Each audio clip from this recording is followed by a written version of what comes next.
Hi everyone, here's a quick allotment update. 16th of July, I've got to show you these. I just started harvesting the blueberries. There we go, look at all of those. They're huge as well. These were the ones, the specific variety I chose called Chandler, because they apparently grew the biggest berries, and I'll tell you what, they are some of the biggest blueberries I've seen. Yeah, really happy with them. Genuinely, they're not ready till around August sort of time, but I think the sheer amount of sun we've had has helped to ripen them. But yeah, let's have a quick check on the patch while I'm here. There's our spinach and our spring onions. They're doing well. Need thinning out, sorry. This is our spinach. Unfortunately, it started to bolt. That means go to flower. So all I've been doing is just pulling the flower heads off, just encouraging the big green leaf growth. But there is still loads of leaves here. We've been eating loads of it. It's very tasty, very nice. In Sarah's bed that Sarah planted there, I must say, give her credit. These are the tomatoes, sweet million. They're doing well, just been going along, pulling side shoots out. Oh, there's one I missed, give you an example. So, how I do it, from this leaf node here, this here is known as a side shoot. This is potentially another tomato plant. So what I do is I snap them out so that the energy of the plant doesn't concentrate on that, and it concentrates on these, what I want. These are the flower trusses where the tomatoes are going to form. As an example, just there, of a small side shoot coming. If you can catch them small, just nip them with your finger like that, and it will just, as I say, keep that energy focused on the flowers, and the flowers bring the tomatoes. But yeah, they're doing well, climbing really well. In this bed is tomatoes as well. So we're just eating that spinach, it's lovely. And I've put some basil, there's the basil I've put in there. We've been pulling bits and bobs of it off to add in dinners and stuff like that. I'm sort of saving it to use with tomatoes. I might make a tomato and basil preserve or something like that. But yeah, all looking good. Here's the corn. It's actually taller than me, I swear on my life. I wish I knew I was educated enough to spin the camera around, but I'm not really. So yeah, there it is. I'm amazed by it. It's like it's alive. And all of the silks have been coming, and it seems though it's fertilizing, it's pollinating, so to speak, the silk. So this is where the cobs are gonna form, and they are busy forming away. At least one good one I normally get per plant, but the way this lot's going, I reckon we're going to get 1 or 2 per plant. But yeah, it's fascinating. It's almost like it's alive. It gives me the sense, I can feel the energy off of it right next to me. I'm so happy with it, it's unreal. And I don't know if I can spin this round and you can see my height and see the height of the corn next to me. It's amazing. I'm well chuffed, guys. And yeah. So yeah, just keep an eye on it. Hopefully I can beat Mr. Squirrel to some of these lovely cobs. The best thing I think which helping pollination is the fact that it's planted in a big block as well. So all of this area here is where the male pollen comes, where the pollen comes from, and that's been able to pollinate each other, so to speak. You can give it a little look if you want. But yeah, well chuffed. So yeah, moving on. These are the blueberries that you've seen that I've just harvested. We've left some of the unripened ones for later on. Yeah, we'll keep an eye on them, see how they go. There's one that's done. Have that. Cheeky snack. Yeah, moving on. This is the step over tree. This is the pear. And here is the apple. First year I put these in the winter, and the apple surprisingly has given me some actual fruits, which I wasn't expecting. So yeah, really happy with that. Moving on. Here's my onion bed. Mammoth onions that I've done from seed, and they are huge. I must say I am the talk of the allotment at the minute with these onions, so they're well worth doing. I mean, they're not really ready yet to me. When they're ready, I look for this sort of skin to dry a bit more, the leaves to yellow a bit more, and the leaves to start lying down. See what that one's done over there? Start going like that. So I mean, I don't know if these guys are just going to keep on swelling or not, but they are huge. I think that's my biggest one.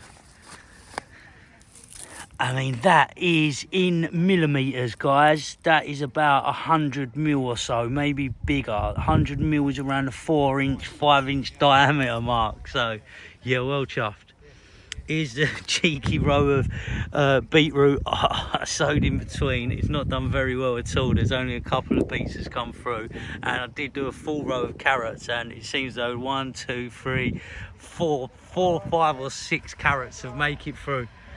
And so yeah, at least they're already thinned out and ready to go. We'll see how they get on.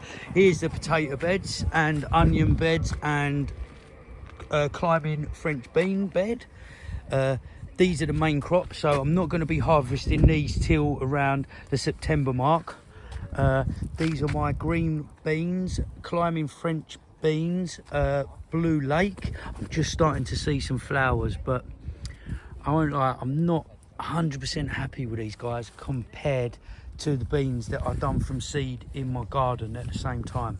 Please look out for a garden update video, you'll see the difference.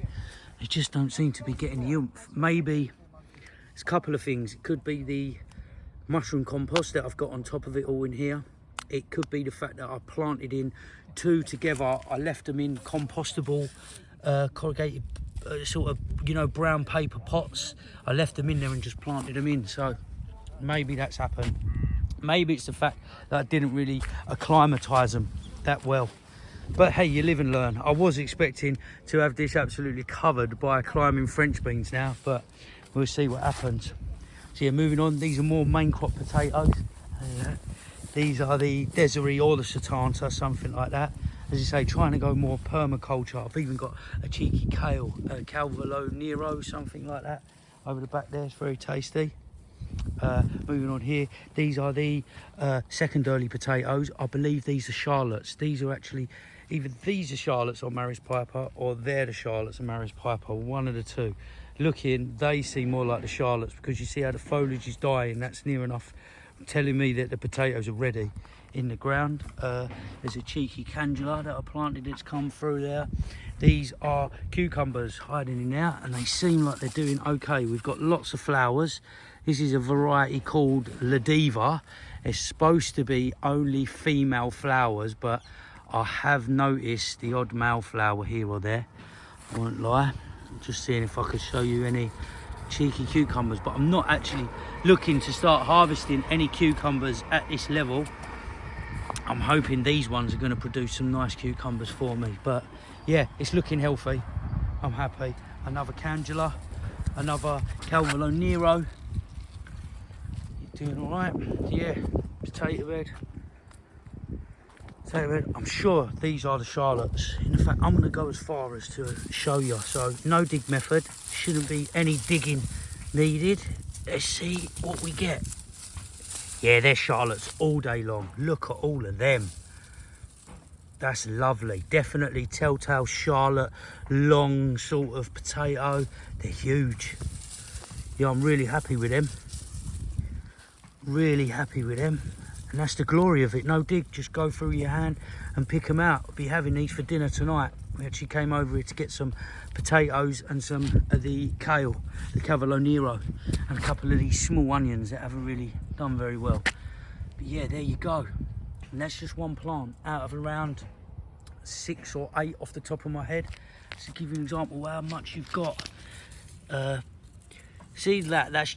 I believe that's just edible, but this is the reason for earthing up. You should earth up so that potatoes are not too close to the surface, because if they turn green, they do become inedible. So you have to watch out for that. I'm excited to see if there's any more hiding in there, to tell you the truth. Now, it doesn't seem like it, but yeah, I'm chuffed with that, really chuffed. Look how that's alive as well. Look, little millipedes in there and little bits and bobs. It's really active compost. That's the mushroom compost in the top there that I earthed up with. Well chuffed. Yeah, well chuffed. Moving on, these are my cabbages. Can't remember the variety. I was kindly given them to the plot, given them by the plot holders next door. This was the bed that I've done my garlic in. Garlic's all harvested. I'll go and show you that drying in a second. These cabbages I put in about a week or so after I harvested the garlic. This is an example of oh, I can't remember the term, it's not comparison planting, but when you're ready. But what I did do with the bed, just to rejuvenate it, I put a couple of inches of the mushroom compost on, which I read is very good for brassica family plants, as it's quite alkaline, it's quite a salty texture. And I also put on my famous Strolch, that's been really doing me good for keeping the moisture in at the minute. These have been in around 3 weeks now, and I've watered them twice, so that's just to give you an example, and they look really healthy. We had a bit of rain last night, so that's helped as well. Yeah, really tough. Moving on this side, I'll just show you this cone. It's unbelievable, isn't it? I'm so chuffed. I really do hope I get to show you some cobs actually harvested and fully formed, because that's one thing I've not been very lucky with in the past. And also we get a little squirrel that likes to try and help himself when he knows they're ready. These are the shallots. They're all actually looking ready, to tell you the truth. They don't seem to have done very well, but the sets split as desired. Oh, there we go. Yeah. Should we have, see that gravy you was going to do, Sarah? Should we do like shallot gravy? Because I've got a few shallots here. Yeah. Lovely. Yeah, I'm going to eat them now, I've harvested them. But they're in the ground for us, ready to come out and start drying. This was the variety Longor. Apparently, they store very well. Maybe the clue's in the name, I don't know. I've been away to Northumberland and I haven't really bothered harvesting my courgettes, and they look like maras now, so I don't know what to do. I'm caught between a rock and a hard place. I might sort of make some sort of soup, or I do like courgette and brie soup. I may sort of, or use it as a stew, or just make some sort of ratatouille with some other bits that come through. I don't know yet. But yeah, moving on to the wildlife pond. All doing well. Checking the smooth new nymphs. There's one right there. If I keep quiet, they're looking really good. I'm going to zoom in. Look at that. There's quite a few of them. Look at the amount of life in there as well. Yeah, they all seem really happy. There's another one there. Look at him. He's a bit bigger. Yeah, these are the smooth newts. So much larvae in there this year. Yeah, really happy. Oh, there's another one on the surface there. See, that's 3 we've counted just sitting here. And there are some slightly bigger ones as well. I've been reluctant to disturb the water. I just want to let them carry on. But yeah, I've just topped that up with a bit of rainwater that we got last night in my butt. My water butt. It wasn't a lot, but it seems like enough to keep them happy. Yeah, well chuffed. There's another one over the back there. He's quite big. See if I can zoom in on him for you. Try and see where he is. Right, he's by that leaf. Can you see? Look at him breathing. God, that's fantastic, isn't it? Yeah, I'm so chuffed. He's getting big and strong. Or he or she, excuse me, my terms. Really happy with the way this wildlife pond has turned out. There's my lily in there, flowering. Look, there's so many in there. There's one. There's more deeper down. Oh, so chuffed, so chuffed. But yeah, moving on. We've also got a bit of good news. I was here with the river restoration charity that I work with, I volunteer with yesterday, and we finally installed a pollution sensor. This is basically, it's a live optical sensor that people can log into the powers that be Environment Agency and Thames 21 primarily, and literally we're testing for ammonias, 2 different levels of ammonia.